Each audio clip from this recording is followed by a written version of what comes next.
Hello guys, இன்னும் நம்ம இந்த வீடியோ எதை பற்றி பார்க்க போகிறோம்னா, நாம் யூஸ் பண்ணக்கூடிய லேப்டாப் சார்ஜரோட பவர் எப்படி செக் பண்ணலாம் தான் பார்க்க போகிறோம். இது கரெக்டாக ஒர்க் ஆகுதா இல்லை இது ஒர்க் ஆகாமல் இருக்காங்கிறத எப்படி வந்து செக் பண்ணலாம் தான் பார்க்க போகிறோம். இது பார்த்திங்கன்னா நல்ல சார்ஜர் தான், இது ஒர்க்கிங் கண்டிஷனில் இருக்கே தான். பட் இது கொஞ்சம் நாள் யூஸ் பண்ண மாதிரி இருந்தாலும் நான் உங்களுக்கு வந்து ஷோ பண்ணி காட்டுறேன். அதாவது எப்படி இதை வந்து செக் பண்ணுறது.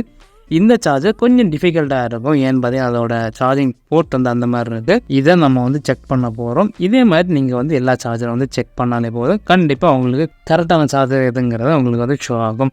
இப்போ நம்ம இந்த சார்ஜரை எப்படி செக் பண்ணலாங்கிறத பார்ப்போம். ஸோ வீடியோ ஸ்கிப் பண்ணாமல் கடைசி வரையும் பாருங்கள். பார்த்து முடிச்சு இந்த வீடியோ உங்களுக்கு பிடிச்சிருந்தா லைக் பண்ணுங்கள், ஃப்ரெண்ட்ஸோட ஷேர் பண்ணுவாங்க, மறக்காம சேனல் வந்து சப்ஸ்கிரைப் பண்ணிடுவாங்க.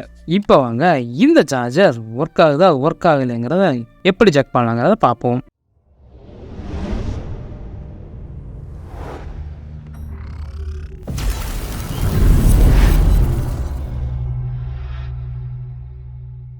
ஃபஸ்ட் இது நம்ம செக் பண்ணுறதுக்கு தேவையான என்னன்னு பார்த்தீங்கன்னா, ஃபஸ்ட் இந்த சார்ஜர், அதுக்கப்புறம் பின் எல்லாமே கரெக்டாக இருக்கான்னு பார்த்துக்கோங்க, ஒயர் எங்கேயும் கட்டு இல்லாமல் இருக்கான்னு பார்த்துக்கோங்க. நெக்ஸ்ட் உங்களுக்கு தேவையானது பார்த்தீங்கன்னா ஒரு மல்டிமீட்டர். ஸோ இது மல்டிமீட்டர் மஸ்ட்டு. மல்டிமீட்டர் தான் நம்ம வந்து பவர் செக் பண்ண போகிறோம். அதுக்கப்புறம் 2 நெகட்டிவ் பாசிட்டிவ் வந்து இதை வச்சுவாங்க. இதில் நம்ம வந்து செக் பண்ணுறதுக்கு முன்னாடி இதை வந்து நம்ம வந்து பவரில் கனெக்ட் பண்ணணும். கனெக்ட் பண்ணுறதுக்கு முன்னாடி இது பார்த்தீங்கன்னா ஒரு 45 வாட் பவர் சார்ஜர்.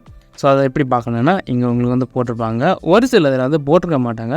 போடாத லேப்டாப்பில் எப்படி வந்து செக் பண்ணலாம் பார்ப்போம். அதாவது போடாத லேப்டாப் சார்ஜரில் எப்படி செக் பண்ணலாம் பார்ப்போம்.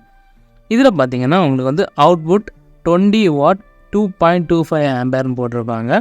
இதை நீங்கள் வந்து மல்டிப்ளை பண்ணாலே போதும், உங்களுக்கு வந்து 45 வாட்டுன்னு வந்துடும். இதுதான் இதோட கேல்குலேஷன். உங்களோட மொபைலுக்கும் சேம் இதே மெத்தட் தான், மல்டிப்ளேஷன் பண்ணாலே போதும் கரெக்டாக வந்துடும். இதுக்கப்புறம் நீங்கள் வந்து மல்டிமீட்டரில் நீங்கள் வந்து பண்ண வேண்டியது 20 வாட் வச்சுக்கோங்க. ஏன்னு பார்த்தீங்கன்னா இங்கே வந்து 20 வோல்டேஜ் வந்து போட்டிருக்காங்க. அதனால் 20 வோல்டேஜ் இதில் வந்து 20 வோல்டேஜ் தான் வரும். அதுக்கு உள்ளாடி தான் வரும், 20 தான் வரும். ஃபஸ்ட் உங்களோட மல்டிமீட்டரில் வந்து 20 வோல்டேஜ் வச்சுக்கோங்க. 20 ஸோ வச்சுட்டிங்க. இதுக்கப்புறம் நீங்கள் வந்து பண்ண வேண்டியது என்னென்னா, உங்களோட இந்த சார்ஜரை வந்து பவர் ப்ளக்கில் வந்து கனெக்ட் பண்ணுவாங்க. இதை நான் வந்து ப்ளக்கில் கனெக்ட் பண்ணிவிட்டு இப்போ வரேன். இப்போ பார்த்துட்டிங்கன்னா நம்ம வந்து ப்ளக்கில் வந்து கனெக்ட் பண்ணிட்டோம். இப்போ நம்ம வந்து செக் பண்ணுறோம். இதில் தான் நம்மளுக்கு வந்து பவர் வந்து அவுட்புட் வருதா இல்லைங்கிறத செக் பண்ண போகிறோம். பட் என்கிட்ட இருக்கக்கூடிய இந்த மல்டிமீட்டரில் பார்த்தீங்கன்னா இந்த இதில் இருக்கக்கூடிய இதை வச்சு நம்ம செக் பண்ண போகிறோம். இதில் வந்து ஒரு ப்ராப்ளம் இருக்குது. என்னன்னு பார்த்தீங்கன்னா இதில் இருக்கக்கூடிய இந்த 2 பின்ஸும் பார்த்தீங்கன்னா என்னோடய இந்த சார்ஜருக்கு முன்னாடி வந்து போகாது. அதாவது நம்ம வந்து பாசிட்டிவ் நம்ம வந்து உள்ளே வைக்கணும், நெகட்டிவை வந்து இந்த பிளேஸில் வந்து வைக்கணும். ஸோ அப்போ வந்து நம்மளுக்கு வந்து பாசிட்டிவ் வந்து உள்ளே போகாது. ஏன்னு பார்த்தீங்கன்னா உள்ளாடி தான் வந்து ஒரு பின் இருக்குது. அந்த பின்னில் வந்து கிளிக் ஆனால் மட்டும்தான் நம்மளுக்கு வந்து பவர் வந்து ஷோ ஆகும். ஸோ இது வந்து உள்ளே போகாததால் நம்மளுக்கு வந்து பவர் வந்து கரெக்டாக ஷோ ஆகாது. மேலே உங்களுக்கு பார்க்க தெரியும் 0.1110 அந்த மாதிரி இருக்குது. ஸோ இதை நீங்கள் வந்து எப்படி செக் பண்ணலாங்க பார்த்தீங்கன்னா, நீங்கள் வந்து ஒரு ஒயர் எடுத்துக்கோங்க. அதாவது இந்த மாதிரி ஒரு சின்ன ஒயர் ஏதாச்சும் எடுத்துக்கோங்க. 2 சைடும் இந்த மாதிரி கட் பண்ணிக்கோங்க. கட் பண்ணி ஒயர் வந்து வெளியில் எடுத்துக்கோங்க. வெளியில் எடுத்துக்கிட்டு நீங்கள் பண்ண வேண்டியது ஒரு ஒயரை நீங்கள் வந்து இதுக்கு உள்ளாடி வந்து வச்சுக்கோங்க. கரெக்டாக வைங்க. சப்போஸ் உங்களுக்கு இந்த மாதிரி ஒயர் இல்லை, நல்ல ஒயர் இருந்துச்சுன்னா இன்னும் நீட்டாக வந்து உள்ள வச்சுக்கோங்க. ஸோ இதில் வச்சுட்டு லைட்டாக ப்ரெஸ் பண்ணிக்கோங்க. ப்ரெஸ் பண்ணிவிட்டு இப்படியே வச்சுக்கோங்க. நெக்ஸ்ட் நீங்கள் வந்து பண்ண வேண்டியது நெகட்டிவ் பாசிட்டிவ். ஸோ நெகட்டிவை நீங்கள் இந்த பிளேஸ் வச்சிட்டிங்கன்னா உங்களுக்கு வந்து இந்த பிளேஸில் வந்து ஒயர் உங்களுக்கு இருக்கும். ஸோ இதில் நீங்கள் வந்து ஒயரை வந்து வச்சாலே போதும், மல்டிமீட்டரில் பவர் வந்து மாறும். ஸோ இன்னும் கிளியர் ஆச்சு. அப்படியே இப்போ பார்த்தீங்கன்னா 19 பாயிண்ட் மேலே வந்து போகுது. ஸோ இது கரெக்டாக 20 வரணும்னு நினச்சிங்கன்னா நீங்கள் வந்து இதில் வந்து 200 வந்து மாற்றிக்கோங்க. 200 வாட்டுக்கு நீங்கள் வந்து மாற்றிட்டு நீங்கள் வந்து கரெக்டாக இதில் வந்து வச்சுக்கோங்க. இப்போ பார்த்தீங்கன்னா 20 வந்து போயிட்டு 19.20.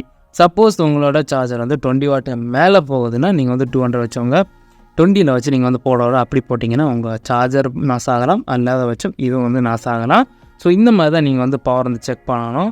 சப்போஸ் இதில் நீங்கள் வந்து செக் பண்ணி 0விலே இருக்குது அல்லது 1, 2 அந்த மாதிரியெல்லாம் வருது, ரொம்ப கம்மியாக இருக்குது, வால்டேஜ் ரொம்ப கம்மியாக இருக்குன்னா அந்த சார்ஜரை வந்து சேஞ்ச் பண்ணிடுவாங்க. இந்த மெத்தட் யூஸ் பண்ணி தான் நீங்கள் வந்து இதில் வந்து பவர் செக் பண்ண முடியும். வேறு மெத்தட் பார்த்தீங்கன்னா நீங்கள் வந்து கனெக்ட் பண்ணிங்கன்னா தெரியும் சார்ஜ் வருதா வரலையாங்கிறத அது செக் பண்ணலாம். மற்றபடி நீங்கள் வந்து மல்டிமீட்டர் யூஸ் பண்ணீங்கன்னா இந்த மெத்தட் யூஸ் பண்ணிக்கோங்க. ஸோ இந்த சார்ஜருக்கு இந்த ஒயர் நான் வந்து யூஸ் பண்ணியிருக்கேன். சப்போஸ் இதுலேருந்து சின்னது இருந்ததுன்னா இதுலேருந்து சின்ன ஒயர் நீங்கள் வந்து யூஸ் பண்ணுற மாதிரி தான் வரும். இல்லாத பட்சம் இது வந்து நீங்கள் வந்து ஷார்ட் பண்ணி நீங்கள் உள்ள வைக்கிற மாதிரி வரும். அதாவது கொஞ்சம் சின்னதாக்கி நீங்கள் வைக்கிற மாதிரி வரும். க்ளோஸ்அப்பில் காட்டுறேன். ஸோ இந்த ஒயரை தான் நம்ம வந்து இதுக்குள்ளாடி வந்து வச்சுருந்தோம். ஸோ இந்த மாதிரி நீங்கள் வந்து ஒரு ஒயரை வந்து எடுத்துக்கோங்க. எடுத்து நீங்கள் வந்து தாராளமாக இந்த மெத்தடில் நீங்கள் வந்து பவர் வந்து செக் பண்ணிக்கலாம். ஸோ கைஸ், இந்த வீடியோ உங்களுக்கு பிடிச்சிருந்தா லைக் பண்ணுங்க, ஃப்ரெண்ட்ஸோட ஷேர் பண்ணுங்க, மறக்காம சேனலை சப்ஸ்கிரைப் பண்ணுங்க. வேறு ஏதாச்சும் உங்களுக்கு இந்த மாதிரி செக் பண்ணுற வீடியோஸ் வேணுன்னா கீழே கமெண்ட் செக்ஷனில் காணுங்க. கண்டிப்பாக நான் உங்களுக்கு ஹெல்ப் பண்ணுறேன். சேம் டைம் பார்த்தீங்கன்னா இந்த பவர் கேபிளை நம்ம வந்து லேப்டாப்பில் கனெக்ட் பண்ணி சார்ஜ் வருதா வரலையாங்கிறத போர்டில் எப்படி செக் பண்ணலாங்கிறத நான் வந்து முடிஞ்சாலும் வீடியோ ஷூட் பண்ணி போட பார்க்குறேன். ஸோ இந்த வீடியோ உங்களுக்கு பிடிச்சிருந்தா லைக் பண்ணுங்கள், ஃப்ரெண்ட்ஸோட ஷேர் பண்ணுங்க. வேறு ஏதாச்சும் வீடியோஸ் வேணுன்னா கீழே கமெண்ட் செக்ஷனில் கமெண்ட் பண்ணுங்கள். உங்களுக்கு ஏதாச்சும் டவுட்ஸ் இருக்குது, அது ஏதாச்சும் ஹெல்ப்ஸ் வேணும்னா கீழே கமெண்ட் செக்ஷனில் கமெண்ட் பண்ணுங்கள். கண்டிப்பாக நான் உங்களுக்கு ஹெல்ப் பண்ணுறேன். கூடவே நம்மளோட டெலிகிராம் சேனலில் ஜாயின் பண்ணி உங்களோட டவுட்ஸை வந்து அதிலே நீங்கள் வந்து கேட்கலாம். கண்டிப்பாக நான் உங்களுக்கு ஹெல்ப்பும் பண்ணுறேன். உங்களுக்கு ஏதாச்சும் data recovery, memory card, pendrive, hard SSD எதாச்சும் பண்ணனாலும் நீங்கள் நம்மளோட டெலிகிராம் சேனலில் தாராளமாக கான்டாக்ட் பண்ணுவாங்க. கண்டிப்பாக நான் அதை வந்து ரிகவரி பண்ணி தரேன். பட் அந்த ப்ராடக்ட்ஸ் கண்டிப்பாக ஒர்க்கிங்கில் இருக்கணும். ஒர்க்காத பட்சம் கொஞ்சம் ரிஸ்க்கு தான், இருந்தாலும் நான் வந்து ட்ரை பண்ணுவேன். தேங்க்ஸ் ஃபார் வாட்சிங். பாய். நெக்ஸ்ட் வீடியோவில் பார்க்கலாம்.